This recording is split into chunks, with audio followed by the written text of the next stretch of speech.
മക്കളെ, എല്ലാവർക്കും സൈലത്തിൻ്റെ മറ്റൊരു മലയാളം ക്ലാസ്സിലേക്ക് സ്വാഗതം. അപ്പോൾ തിങ്കളാഴ്ച നല്ല ദിവസം എന്ന് പറയുന്ന നമ്മളുടെ പ്രധാനപ്പെട്ട പാഠഭാഗങ്ങളിൽ ഒന്നാണ് ടീച്ചർ ഈ വീഡിയോയിൽ ഡിസ്കസ് ചെയ്യാൻ പോകുന്നത്. അപ്പോൾ നമുക്ക് നോക്കാം അല്ലേ, എന്താണിത്? ഇതൊരു തിരക്കഥയാണ് അല്ലേ. എന്താ ഇപ്പോൾ തിരക്കഥ എന്ന് പറഞ്ഞു കഴിഞ്ഞാൽ സിനിമയ്ക്ക് വേണ്ടി എഴുതപ്പെടുന്ന സാഹിത്യ രൂപത്തെയാണ് നമ്മൾ തിരക്കഥ എന്ന് പറയുന്നത്. വളരെ പ്രധാനപ്പെട്ട മലയാളത്തിലെ എഴുത്തുകാരനും തിരക്കഥാകൃത്ത്, നോവലിസ്റ്റ്, ചെറുകഥാകൃത്ത് ഒക്കെ ആയിട്ടുള്ള പത്മരാജൻ പി പത്മരാജൻ, അദ്ദേഹം സംവിധായകനാണ് അല്ലേ. ഒരുപാട് നിലയിൽ പ്രസക്തനാണ്. ആലപ്പുഴയിലാണ് അദ്ദേഹം ജനിച്ചിട്ടുള്ളത്. 1945 അദ്ദേഹം ജനിക്കുന്നത്. 1991 അദ്ദേഹം മരിക്കുന്നത് ഒരുപാട് കൃതികൾ മലയാളത്തിൽ അല്ലേ, ഒരുപാട് സിനിമകൾ, ഒരുപാട് നോവലുകൾ, അങ്ങനെ ഭയങ്കരമായിട്ട് തൻ്റെ വേറിട്ടൊരു സാന്നിധ്യം അറിയിച്ചിട്ടുള്ളൊരു എഴുത്തുകാരനാണ് ആര്? നമ്മുടെ പത്മരാജൻ പി പത്മരാജൻ എന്ന് പറയുന്ന എഴുത്തുകാരൻ. അപ്പോൾ അദ്ദേഹത്തിൻ്റെ ദേശീയ പുരസ്കാരം നേടിയിട്ടുള്ള ചിത്രമാണ് തിങ്കളാഴ്ച ഒരു നല്ല ദിവസം എന്ന് പറയുന്ന ചിത്രം. ഓക്കെ, അപ്പോൾ അദ്ദേഹം തന്നെയാണ് ഇതിൻ്റെ രചനയും സംവിധാനവും ഒക്കെ ചെയ്തിട്ടുള്ളത്.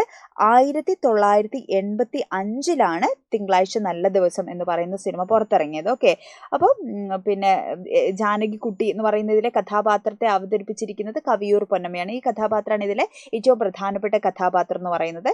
പിന്നെ മമ്മൂട്ടി, കരമന ജനാർദ്ദനൻ നായർ, ശ്രീവിദ്യ എന്നിവരൊക്കെയാണ് ഇതിലെ മറ്റു പ്രധാനപ്പെട്ട കഥാപാത്രങ്ങൾ. അപ്പോൾ ഈ സിനിമ നിങ്ങൾ കണ്ടിട്ടുണ്ടോ നിങ്ങൾ? ഓക്കെ, ഇനിയിപ്പോൾ ഓണം വെക്കേഷനൊക്കെ ആവുന്ന സമയത്ത് എന്ത് ചെയ്യുക മക്കൾ, ഈ ഒരു സിനിമ കാണുക കേട്ടോ. യൂട്യൂബിലൊക്കെ അടിച്ചാൽ കിട്ടും. വെക്കേഷൻ്റെ സമയത്തൊക്കെ നമുക്ക് വേറെ ഫ്രീ ആയിരിക്കുമല്ലോ. അപ്പോൾ ഈ സിനിമ ഒന്ന് കാണാൻ, പരീക്ഷൻ്റെ തലേന്ന് സിനിമ കാണാൻ പോകണ്ട. അപ്പോൾ പി പത്മരാജൻ രചനയും സംവിധാനവും നിർവഹിച്ച് 1985 പുറത്തിറങ്ങിയ മലയാള ചലച്ചിത്രമാണ് തിങ്കളാഴ്ച നല്ല ദിവസം എന്ന് പറയുന്ന സിനിമ. ആ വർഷത്തെ ഏറ്റവും നല്ല ചിത്രത്തിനുള്ള അല്ലെ, ടീച്ചർ പറഞ്ഞതുപോലെ ദേശീയ പുരസ്കാരം നേടിയിട്ടുള്ള ചിത്രമാണ്. ചലച്ചിത്രത്തിനായോ ടെലിവിഷൻ പ്രോഗ്രാമുകൾക്കായോ ഒക്കെ എന്താണ് ദൃശ്യങ്ങൾ എഴുതുന്ന രേഖയാണ് അല്ലെ, അതിനുള്ള സാഹിത്യത്തെയാണ് നമ്മൾ തിരക്കഥ എന്ന് പറയുന്നത്. അപ്പൊ സിനിമ എന്ന ദൃശ്യകലയുടെ സാഹിത്യ രൂപം അല്ലെ, സിനിമ എന്ന് പറയുന്ന ദൃശ്യകലയുടെ സാഹിത്യ രൂപമാണ് എന്ത്? തിരക്കഥ എന്ന് പറയാം. അതിൽ സ്ഥലം, സമയം അല്ലെ, കഥാപാത്രങ്ങള്, ശബ്ദം, അംഗചലനങ്ങൾ തുടങ്ങി ഒരു ദൃശ്യത്തിൽ അടങ്ങിയിരിക്കുന്ന അന്തർനാടക സ്വഭാവം വരെ എന്താണ് തിരക്കഥയിൽ എല്ലാ കാര്യങ്ങളും ഇങ്ങനെ ഡീറ്റെയിൽ ആയിട്ട് കൊടുത്തിരിക്കും. ഓക്കെ, അങ്ങനെ ചലച്ചിത്രകാരന്മാരുടെ ഒരു മാർഗനിർദ്ദേശമായിട്ട്, കാരണം അത് വെച്ചിട്ടാണ് എന്ത് ചെയ്യുക, ഈ സീനിൽ ഇപ്പോൾ ഞാൻ ക്ലാസ് എടുക്കുന്ന ഒരു സീനാണെങ്കിൽ ഈ സീനിൽ ഒരു കുപ്പി വേണം, അല്ലെങ്കിൽ ഈ സീനിൽ എന്താണ് ഒരു ടിഷ്യൂ വേണം, അങ്ങനെ ഓരോ സീനിലും എന്താണ്, ഒരു ക്ലാസ് ആണെങ്കിൽ ബോർഡ് വേണം, ടീച്ചർ വേണം, ഇത്ര കുട്ടികൾ എന്നുള്ള കാര്യങ്ങളൊക്കെ എന്തിലുണ്ടാവും. അങ്ങനെ ഫുൾ ഡീറ്റെയിൽസ് തിരക്കഥയിൽ ഉണ്ടായിരിക്കും. ഓക്കെ, അപ്പോൾ ഈ കഥ എന്താണ്, ഈ സിനിമയുടെ ഒരു കഥ എന്ന് പെട്ടെന്ന് ടീച്ചർ ഒന്ന് ഓടി പറഞ്ഞു പോകാം. അപ്പോൾ അമ്മയുടെ പിറന്നാളിന് എന്ത് ചെയ്യാണ് കഥയിൽ, സിനിമയിൽ ബോംബെയിലും വിദേശത്തൊക്കെയുള്ള മക്കളായിട്ടുള്ള നാരായണൻകുട്ടി, ഗോപനും ഒക്കെ അവരുടെ ഫാമിലി ഒക്കെ ആയിട്ട് എന്ത് ചെയ്യാണ് നാട്ടിലേക്ക് അമ്മേനെ കാണാൻ വേണ്ടിയിട്ട് വരികയാണ്. അപ്പോൾ അമ്മ അത് അല്ലേ, മക്കളും കൊച്ചുമക്കളും ഒക്കെ വരുന്നത് അമ്മയെ സംബന്ധിച്ച് അമ്മ ഭയങ്കര ഏകാന്തമായിട്ട് ജീവിക്കുകയാണ് അല്ലേ. വീട്, തൊടി, പശുക്കള് അങ്ങനെ ജീവിക്കുകയാണ്. കുട്ടിന് സഹായത്തിൻ്റെ ഒരു പെൺകുട്ടിയുണ്ട്.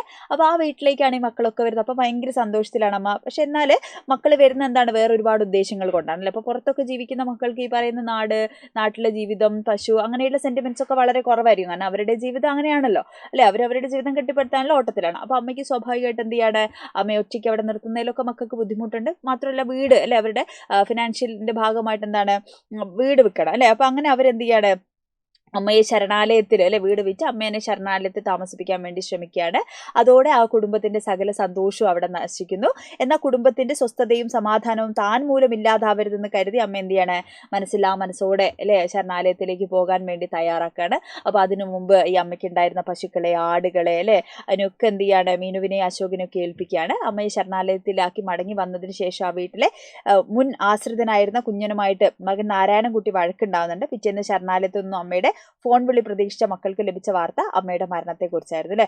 അമ്മയുടെ ആഗ്രഹം പോലെ മൃതദേഹം വീട്ടിലേക്ക് കൊണ്ടുവന്ന് അമ്മയുടെ കട്ടിൽ കിടത്തി അമ്മ പറഞ്ഞ മാവ് വെട്ടി പറമ്പിൽ ദഹിപ്പിക്കുകയാണ്. അമ്മയില്ലാത്ത വീട്ടിൽ നിന്ന് ദുഃഖിതരായിട്ടുള്ള ഈ മക്കളും കുടുംബവും അല്ലെ, അപ്പോൾ ബന്ധങ്ങളും അമ്മയില്ലെങ്കിലും ഇതൊന്നും അകന്നു പോകില്ല എന്ന് പറയുന്ന ഉറപ്പോടു കൂടിയാണ് എന്ത് ചെയ്യുന്നത്, അവർ പോകുന്നത്.